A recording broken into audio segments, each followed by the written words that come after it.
안녕하세요, 여러분. 평안히 잘 주무셨는지요? 오늘도 새로운 날을 우리가 맞이하였습니다. 특별히 우리가 사순절을 함께 보내고 있는데요.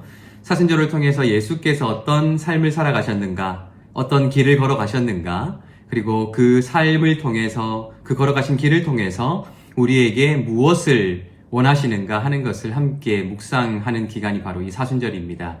이 사순절 묵상을 통해서 우리의 삶이 조금 더 예수께 가까워질 수 있으면 좋겠고요. 그렇게 예수를 닮아가는 삶을 살아가시기를 예수님의 이름으로 축복합니다.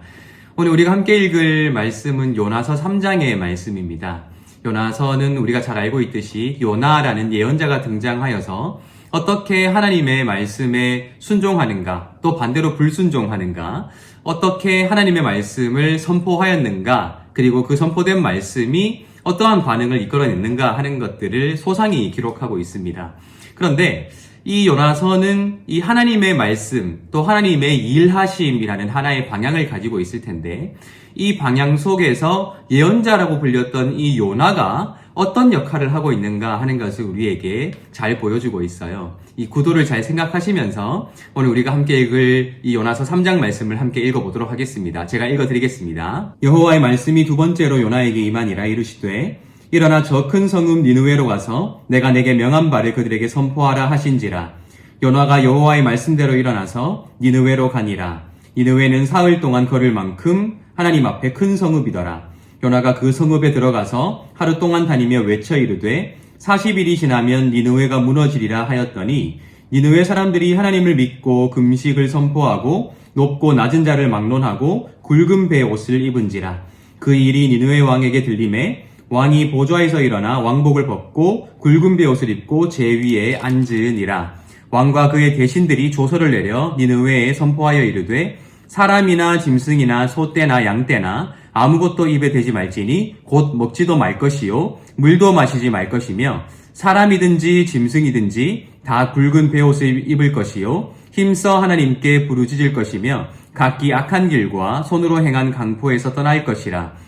하나님이 뜻을 돌이키시고 그 진노를 그치사 우리가 멸망하지 않게 하시리라. 그렇지 않을 줄을 누가 알겠느냐 한지라. 하나님이 그들이 행한 것 곧 그 악한 길에서 돌이켜 떠난 것을 보시고 하나님이 뜻을 돌이키사 그들에게 내리리라고 말씀하신 재앙을 내리지 아니하시니라. 아멘. 참 재밌게도 이 3장은 니느웨가 얼마나 큰 도시인가 하는 것을 말해주고 있죠. 3절입니다. 요나가 여호와의 말씀대로 일어나서 니느웨로 가니라. 니느웨는 사흘 동안 걸을 만큼 하나님 앞에 큰 성읍이더라. 니느웨가 사흘 동안 걸어 다녀야지 그곳을 다 돌 수 있을 만큼 굉장히 큰 성읍이었다라고 하죠. 그 이유는 이 니느웨라는 도시는 우리에게는 잘 알려져 있지 않을지라도 아시리아의 수도였습니다.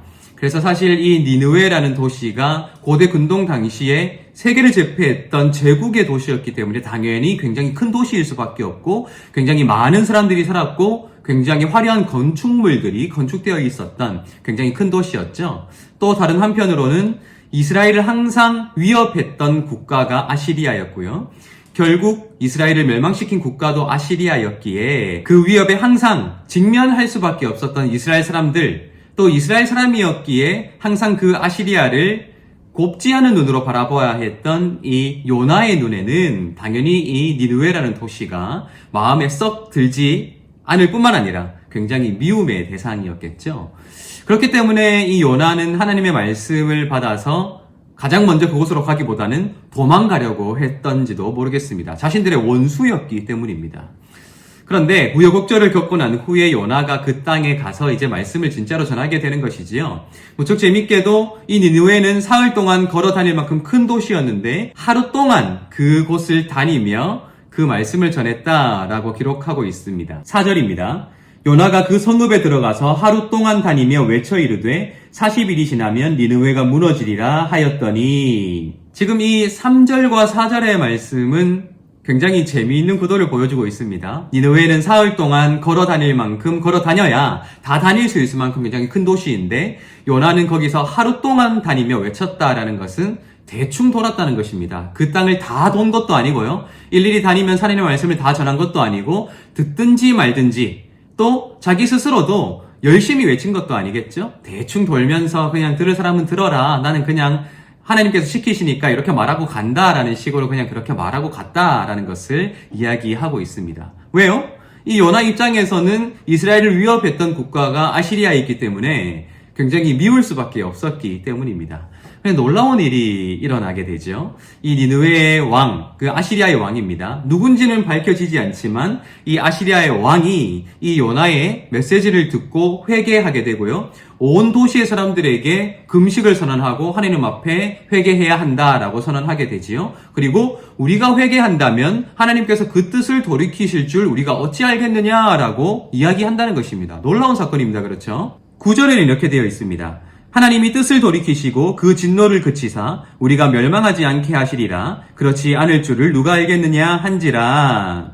어쩌면 이 말은 요나가 절박한 심정으로 하나님의 명령에 따라서 그 땅에 가서 그들에게 설득해야 하는 말이었겠죠. 그런데 요나는 그런 말을 하지도 않고 사흘 길을 단지 하루만 걸으면서 대충 메시지를 전했는데 이 니느웨의 왕이 백성들을 이렇게 설득하고 있다는 것입니다. 하나님을 모르고 또 오히려 다른 신들을 숭배했던 아시리아의 왕이었지만 요나의 메시지를 듣고 그렇게 대충 외친 메시지를 듣고 이런 놀라운 회개를 하게 된다라는 것이죠. 자신의 백성들을 설득하면서 말입니다. 이렇게 이 요나서는 우리에게 굉장히 재미있는 구도를 보여주고 있죠. 하나님은 하나님의 일을 하고 계시지만 그 일을 이루어 줄 사람을 선택하여 보내실 텐데 그 선택을 받은 요나는 그 하나님의 일이 행해지는 그 방향대로 걸어갔던 것이 아니라 그 반대의 방향으로 걸어갔다라는 것입니다.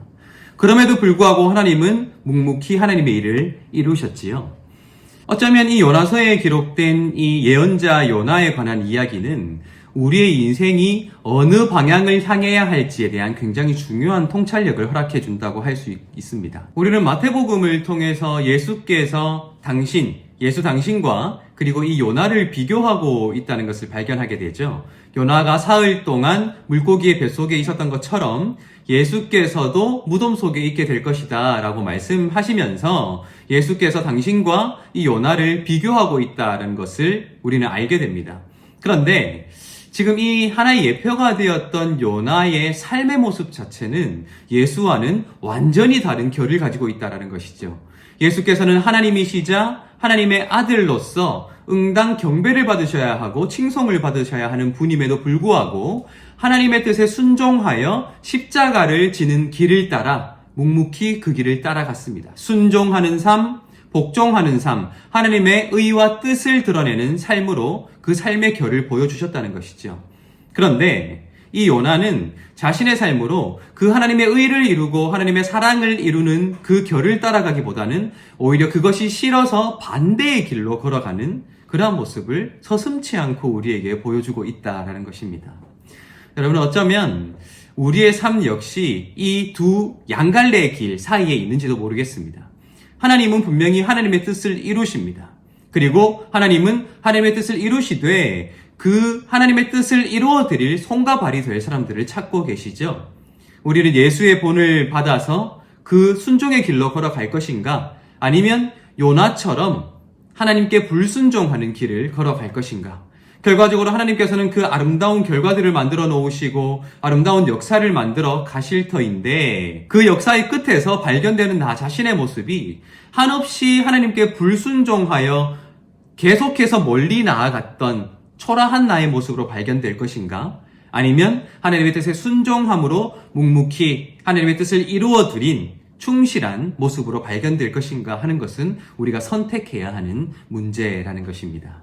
여러분, 오늘 이 요나의 이야기를 기억하면 좋겠습니다. 우리는 지금 사순절을 보내고 있습니다. 사순절을 보내며 예수를 생각하고 예수께서 어떤 길을 걸어가셨는가 하는 것들을 묵상하고 있습니다. 순종의 길, 또 어렵고 힘든 길이지만 하나님께 불순종하지 아니하시고 묵묵히 그 길로 걸어가심으로써 지금 우리를 살리시고 우리를 하나님의 자녀로 삼아주신 그 하나님의 역사를 이룬 그 놀라운 예수의 길을 우리가 묵상하고 있는 기간이 사순절입니다. 우리도 그 예수를 믿는다면, 그 예수가 우리의 주인임을 고백한다면 요나처럼 불순종의 길로 걸어갈 것이 아니라 하나님께서 이루실 그 의의 길, 그 놀라운 역사, 구원의 길로 우리의 발걸음을 돌려서 그분을 따라가는 삶을 살아가지 않을까, 우리는 그렇게 생각해 볼 수 있어야 한다는 것입니다. 이 사순절 기간 동안 내가 하나님께 불순종했던 것이 있다면 무엇인가 생각해 볼 수 있으면 좋겠습니다. 그리고 돌이켜 예수의 길을 따라 하나님의 의를 이루는 길을 선택하여 걸어가시는 여러분들 되시기를 예수님의 이름으로 축복합니다.